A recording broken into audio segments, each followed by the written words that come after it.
electronics, and this electronics, we are going to see various factors that is there. We are going to see what we refer as conductor. We are going to see what is referred as semiconductor. We are going to see what is referred as insulator. And we are going to see their definition based on energy band diagram. Energy band diagram. Probably we are going to see forms of semiconductor. We are going to see what we refer as doping, and types of dopants.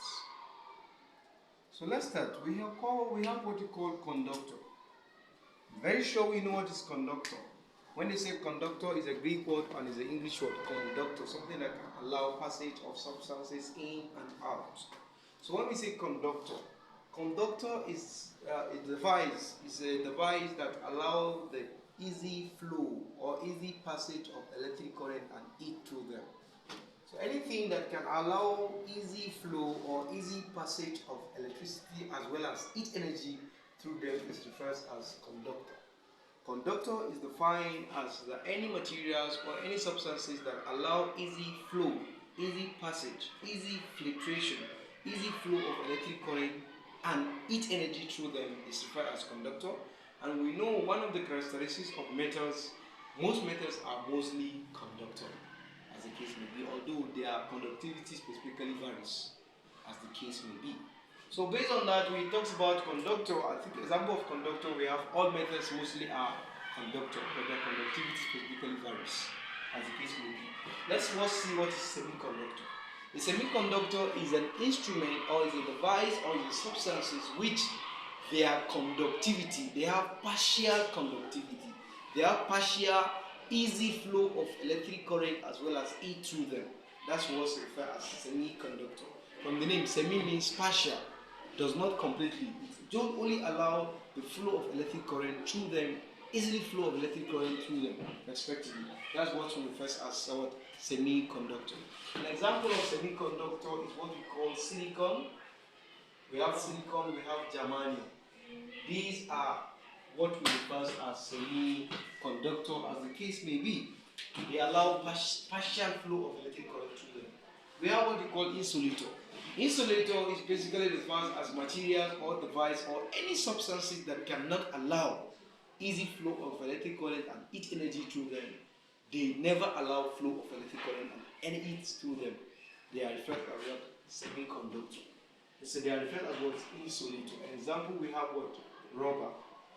Rubber are insulator because it cannot allow the flow of electric current and heat through them. That's why most of the times in our cable, in our wire, in the what's it called, high tension wire, they use rubber. They mostly use rubber or something like insulator to prevent them. Why?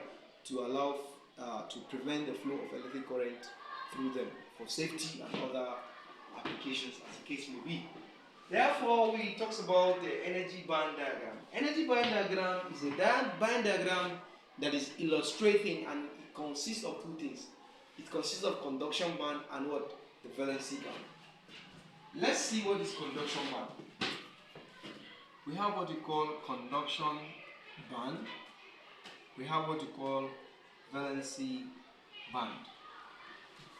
Conduction band. Conduction band is a band diagram or is a range of energy which consists of the free electrons or partial free electrons that allow easy flow of electric current and as well as heat energy through them.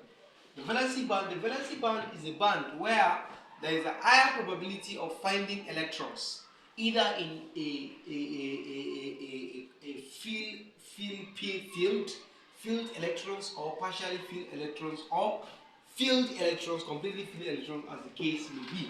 So let's now see how we can define conductor, semiconductor and insulator based on energy band diagram. This is our energy band diagram, and here we most often have what you call conduction band, and here we have we have valency band. Here is our energy band diagram. Here is the coordinator.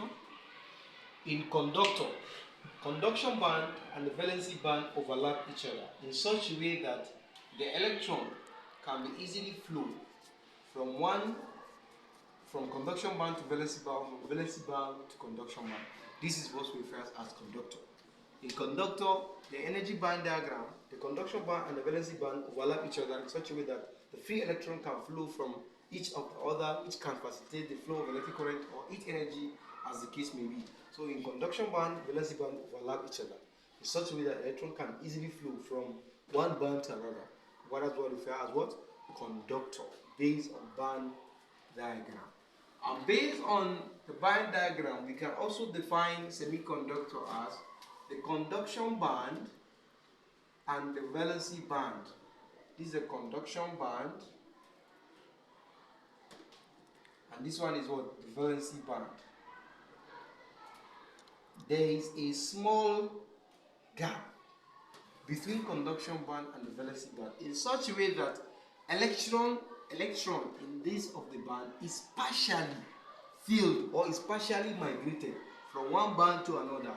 That's what we refer as semiconductor. There's a small gap in between them, unlike conductor, where the conduction band and valency band overlap each other.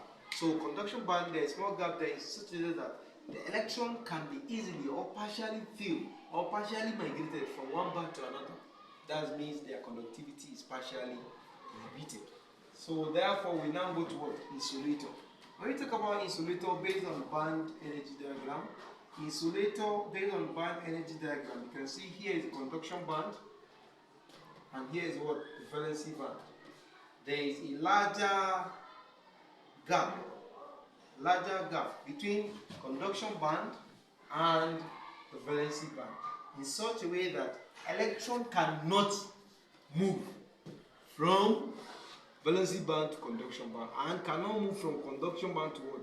The valency band. There is a larger gap. It does not permit the flow of current to migrate from one band to another. Therefore, it cannot allow the flow of electric current. It cannot allow the It cannot allow the flow of electric current as well as heat. They are mostly used as what? Insulator. Insulator simply means to prevent the flow of electric current or heat in a medium, respectively, as the case may be. Now we are done with the conduction band. Let's talk about semiconductor. I have said that semiconductor is a type of conductor that allows partial flow of electric current as well as heat energy through them. But this partial flow of electric current can be altered. Why? If we have, this is semiconductor,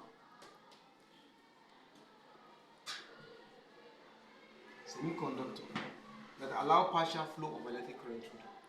When you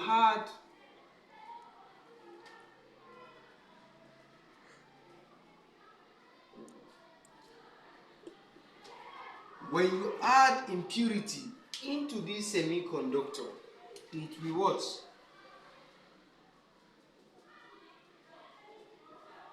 It will enhance their conductivity.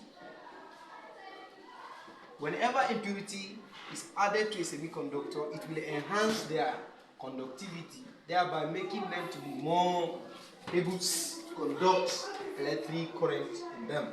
So when impurity is basically added to a semiconductor, it enhances their conductivity, and that is what we call as doping.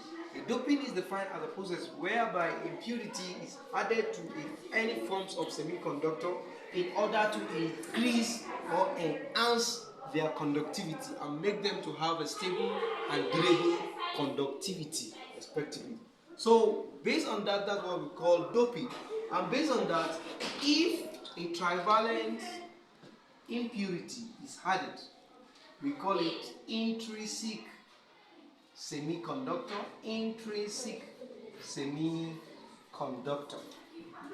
And we have what we call extrinsic semiconductor.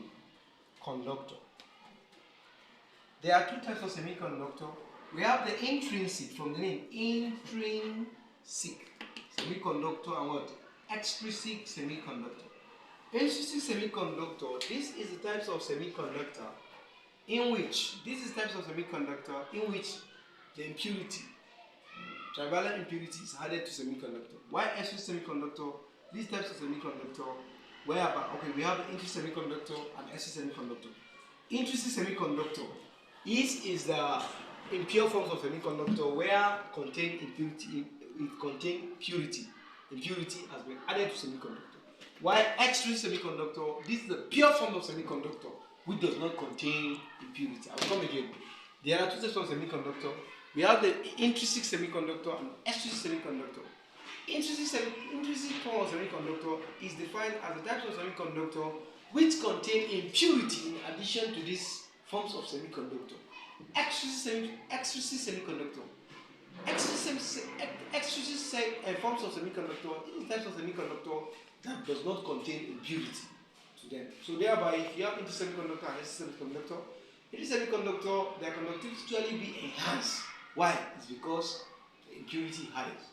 Why extrinsic semiconductor? This type of semiconductor, which is the purest form of semiconductor, no impurities added, no dopant is added.